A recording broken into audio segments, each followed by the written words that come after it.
ذكر رحمة ربك عبده زكريا إذ نادى ربه نداء خفيا هو الله أحد الله الصمد الله الصمد الولد لم يلد ولم يولد والسماء رفعها ووضع ألا تطغوا وأقيموا الوزن بالقسط ولا تخسروا خذ الكتاب وآتيناه الحكم صبيا وحنانا من لدنا وزكاة وكان تقيا. کیا آپ نے کبھی سنا ہے کہ ایک بچہ حافظ قرآن پیدا ہوا؟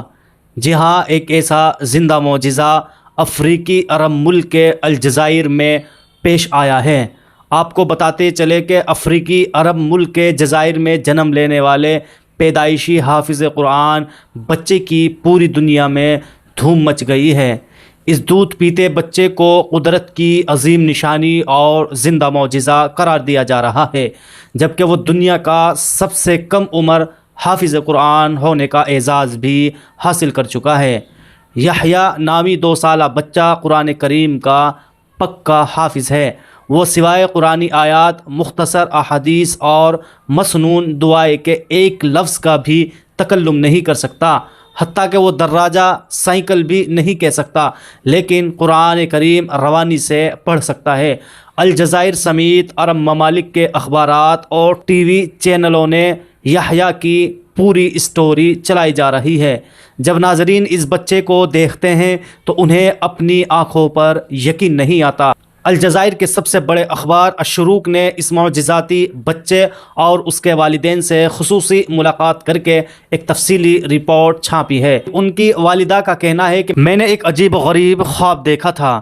میں نے دیکھا کہ ایک اونچی اور خوبصورت جگہ ہے جہاں نیک لوگوں کی ایک جماعت بیٹھی ہے۔ میں خواب میں انہیں صحابہ کرام رضی اللہ عنہم سمجھ رہی تھی۔ اسی دوران ایک شخص نے مجھ سے کہا کہ سیدنا سعد بن ابی وقاص آپ کو بلا رہے ہیں۔ میں ان کی طرف چل پڑی تو اسی شخص نے ایک انتہائی پروقار بزرگ کی طرف اشارہ کر کے کہا کہ یہ سیدنا ابو بکر صدیق رضی اللہ عنہ ہے۔ یہ سن کر مجھ پر ہیبت طاری ہو گئی۔ جب میں سیدنا سعد بن ابی وقاص کے پاس پہنچی تو وہاں ایک سفید رنگ کی دیوار تھی جس کے اندر ایک انتہائی چمکدار موتی جڑا ہوا تھا۔ سیدنا سعد رضی اللہ عنہ نے مجھ سے فرمایا کہ یہ موتی تمہارا ہے، اسے لے لو۔ چنانچہ میں نے اسے نکال لیا، جس کے بعد میری آنکھ کھل گئی۔ میں اس عجیب و غریب خواب کی تعبیر کے لیے کسی اچھے عالم دین کے پاس جانے کا سوچ رہی تھی کہ اسی دوران میں نے ایک اور خواب دیکھا کہ میں کعبہ شریف کے سامنے مطاف میں موجود ہوں۔ وہاں پر موجود سب لوگ میرے لیے جگہ بنا رہے ہیں اور مجھے بڑے احترام کے ساتھ کعبہ شریف کے اندر لے جایا جاتا ہے۔ اس کے بعد جب اس بچے کی ولادت کے دن قریب آئے تو خواب میں مجھے کسی نے ندا لگائی جس میں سورہ رحمان کی 10ویں آیت مجھے سنائی گئی، جس کا ترجمہ یہ ہے: اے زکریا، ہم آپ کو ایک بیٹے کی خوشخبری سناتے ہیں جس کا نام یحییٰ ہوگا۔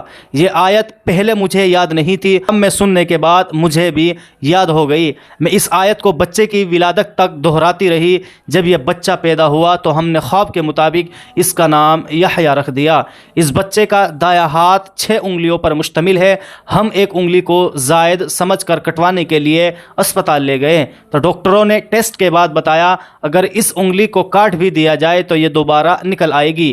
اس اضافی انگلی کے ساتھ یحییٰ کا دایاں ہاتھ ایسا لگتا ہے جیسے حق تعالیٰ کا اسم مبارک لکھا ہو، اس لیے ہم نے اسے کٹوانے کا ارادہ چھوڑ دیا۔ یحییٰ کی خالہ کا کہنا ہے کہ جب اس بچے کی عمر 40 دن ہوئی تو ایک دن میں نے دیکھا کہ یہ اپنی ماں کے ساتھ سویا ہوا تھا اور اس نے اپنے ہاتھ کی شہادت کی انگلی کو ایسے اٹھایا جیسے کلمہ شہادت پڑھتے وقت اٹھایا جاتا ہے۔ ان کا مزید کہنا ہے کہ یحییٰ عام بچوں کی طرح روتا بھی ہے، لیکن جیسے ہی قرآن کریم کی تلاوت اسے سنائی جاتی ہے تو یہ فوراً خاموش ہو جاتا ہے۔ یحییٰ کے بارے میں اس کے اہل خانہ اس وقت حیرت میں مبتلا ہوئے جب اس کی عمر 1 برس ہوئی۔ اس نے دیوار میں لگے فریم کی جانب اشارہ کیا اور اس پر لکھے ہوئے کلمہ طیبہ کو پڑھنے لگا۔ اس کے بعد یحییٰ قرآن کریم کھول کر اس میں آیت سجدہ ڈھونڈ کر پڑھنے لگا۔ اپنے ہم عمر کی طرح اسے کھلونوں سے کوئی تعلق نہیں ہے، وہ بس ہر وقت قرآن کریم یا بچوں کی دینی کتاب ہی ہاتھ میں لیے رکھتا ہے۔ اگر قرآن یا کتاب نہ ملے تو وہ ٹی وی پر قرآن کریم کی تلاوت سنتا رہتا ہے۔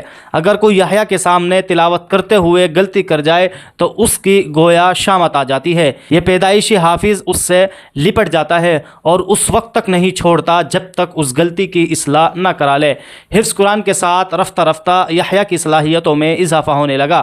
وہ اب مشہور قرائے کرام اور مشائخ میں فرق بھی کرنے لگا ہے۔